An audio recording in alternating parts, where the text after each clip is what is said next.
100년에 가까운 일생 동안 철학과 문학 그리고 작가의 삶을 거쳐간 에텔 아드나는 중동 레바논 출신의 예술가인데요.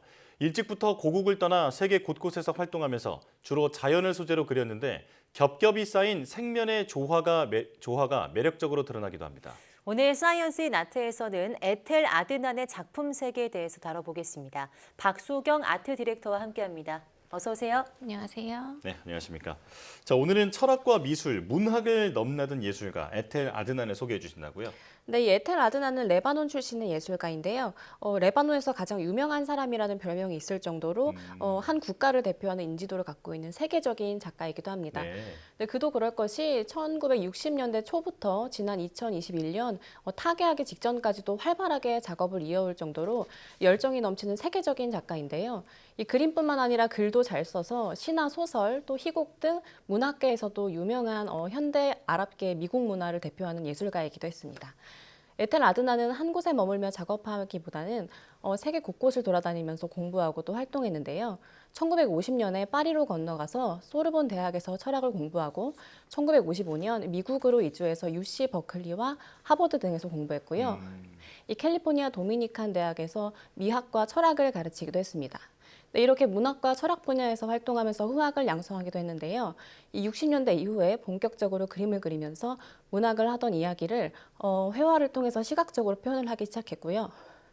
자연을 주 소재로 삼으면서 페인팅과 판화뿐만 아니라 타피스트리를 활용하는 작업을 전개하기도 했습니다. 네, 에텔 아드난이 미술이 아니라 철학과 문학을 먼저 시작했다는 말씀이신데요. 그러면 어떤 계기로 이 작가의 길을 걷게 됐을까요?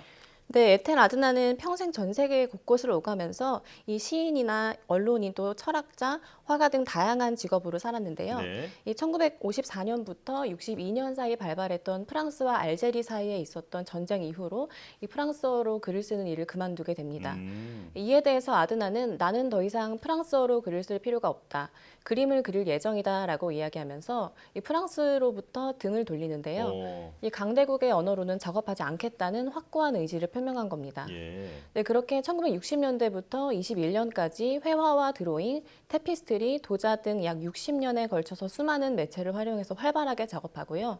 세계적인 큐레이터인 한스 울리히 오브리스트로부터 21세기 가장 영향력 있는 예술가 중 한 명이라는 호평을 받기도 했습니다. 그렇군요. 자, 문학과 미술의 통달한 작가인 만큼 이 둘을 접목하려는 시도도 있었다면서요? 네, 맞습니다. 에텔 아드나는 일본의 레포렐로 형식으로부터 영감을 받는데요. 이 레포렐로란 접혀 있는 종이를 뜻하거든요. 우리가 흔히 보는 아코디언 형식이라고 하죠. 네. 왜 병풍처럼 지그재그로 접힌 종이 리플렛이나 홍보물 같은 것들이 이 레포렐로에 포함된다고 보시면 됩니다. 이 아드나는 이 레포렐로에 대해서 그림을 확장시킬 수 있는 공간을 가지고 있다고 생각했고요. 일본에서 수입해온 레포렐로 형식의 접이식 종이에 파노라마 사파를 그리기 시작했습니다. 검은 잉크만을 사용하기도 하고 또 때로는 다양한 색상을 활용해서 매혹적인 그림을 채웠고요. 이 주변에 친숙한 물건들을 묘사하기도 했습니다. 네, 그런데 주로 자연을 소재로 삼았다고요? 네, 에텔 아드나는 주로 바다나 하늘 또 산 등 자연 풍경을 추상적으로 표현했는데요. 이 특히 작가 본인의 인생에서 많은 시간을 보냈던 캘리포니아의 풍경을 많이 그리기도 했습니다. 네. 이 아드나는 평소 빛이나 계절 또 날씨에 따라 끊임없이 변하는 자연으로부터 늘 놀라움과 영감을 얻었다고 하는데요. 이 자신의 작품에 대해서 내가 그린 그림은 풍경을 담기도 하지만 그 이상의 것이 담겨 있기도 하다라고 이야기했습니다. 또 특정한 어떤 풍경만을 담는 것이 아니고 그 풍경에 대한 기억일 수도 있습니다라고 덧붙였는데요. 이 때문에 에텔 아드난의 작품을 보면 형태가 추상적이어서 그런 것도 있지만 이 굉장히 시적이다 또 문학적이다라는 느낌이 듭니다. 네. 그렇다면 에텔 아드난의 자연을 소재로 한 작품 한 점 정도는 소개를 해주실까요? 네, 산이나 하늘 또 나무 등 다양한 풍경의 자연을 다루고 있는데요. 이 아드난이 사막을 소재로 그린 작품을 소개할까 합니다. 네. 이 작품명은 애리조나인데요. 이 작품명과 색감에서 사막을 주제로 한다는 걸 쉽게 알 수 있습니다. 이 황토색으로 표현한 사막과 더불어서 그 위에 층층이 쌓인 색면의 조합이 굉장히 매력적인 작품인데요. 이 에텔 아드난이 북부 캘리포니아에 거주할 당시에 이 미국의 서해안을 여행하면서 영감받아 그린 작품으로 초기작에 속합니다. 예. 이 작품에서 사용된 색상들은 다양한 시간대의 사막을 의미한다고 하는데요. 이 정오 시간대의 푸른색과 녹색, 또 노을이 질 때의 분홍색과 남색빛의 저녁 시간대까지 이 하루 동안 사막의 여러 얼굴을 시각적으로 나타냅니다. 이 에텔 아드나는 자신의 장편 에세이에서 색상은 생명이 존재한다는 표시다. 나는 색을 보기 때문에 존재한다라고 글을 쓰기도 했습니다. 네, 이야기만 계속 들어도 에텔 아드난이 색감에 굉장히 신경을 많이 쓰는 것 같은데요.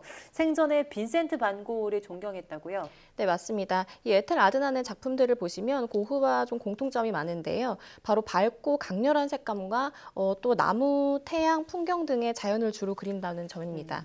또 이 고흐의 작품도 아드난의 작품처럼 하나의 시 같은 느낌이 있고요.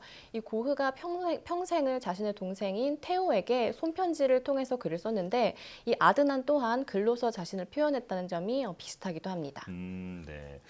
자, 그런데 이 에텔 아드난이 자연을 주로 이제 그렸다고 말씀하셨는데 그 작업 방식은 어땠나요? 네, 에텔 아드나는 주로 캔버스 위에 페인트를 칠하는 방식을 사용했는데요. 이 작품에서 주로 보이는 에텔 아드난 특유의 색면 구성은 멀리서 보면 플랫하게 보일 수 있지만 가까이서 보면 텍스처가 눈에 잘 보이는 점이 있습니다. 네. 마치 쫀쫀한 크림을 발라놓은 것처럼 보이기도 하는데요. 이 작업할 때 나이프를 사용해서 캔버스 표면에 페인트를 납작하게 눌러 바르기 때문이라고 합니다. 우리가 흔히 물감을 사용할 때 이 팔레트에 짜서 사용하는 방식이 아니라 직접 캔버스 위에 튜브를 짜서 나이프로 도포를 한다고 하고요. 이 캔버스뿐만 아니라 다양한 매체를 활용해서 작업하는 에텔 아드나는 이 재료에 대해서 굉장히 중요하게 생각했는데 재료는 어떤 방식으로든 자신의 작업의 공동 저자가 된다라는 이야기를 하기도 했습니다. 예. 네, 다양한 매체를 활용했다고 하는데요. 그중 테피스트리라는 매체를 잘 활용했다고 해요. 어떤 걸까요? 네, 에텔 아드나는 테피스트리를 소재로 많이 작업을 했는데요. 이 아드난의 출생지인 레바논과도 연관이 있습니다. 이 아드난이 어린 시절 페르시아 카펫으로부터 영감을 받아서 아랍의 공예품에 관심을 가지게 되었다고 하는데요. 이 아드난에게 카펫은 미술 작품과 마찬가지로 가치 있는 예술이었습니다. 1960년대부터 테피스트리에 자신의 작업을 접목하기 시작하는데요. 여기서 테피스트리는 직기를 이용해서 실을 엮어 만든 직물 공예품입니다. 이 에텔 아드나는 어릴 때부터 카펫을 접해왔기 때문에 이 벽에 거는 테피스트리 작업도 자주 했는데요. 특히 레바논의 베이루트에 살던 시절을 회상하면서 이 베이루트에 미술관이나 그림은 없었지만 우리는 러그를 가지고 있었다. 거기에서 미학적 즐거움을 느낄 수 있었다라고 이야기했습니다. 예.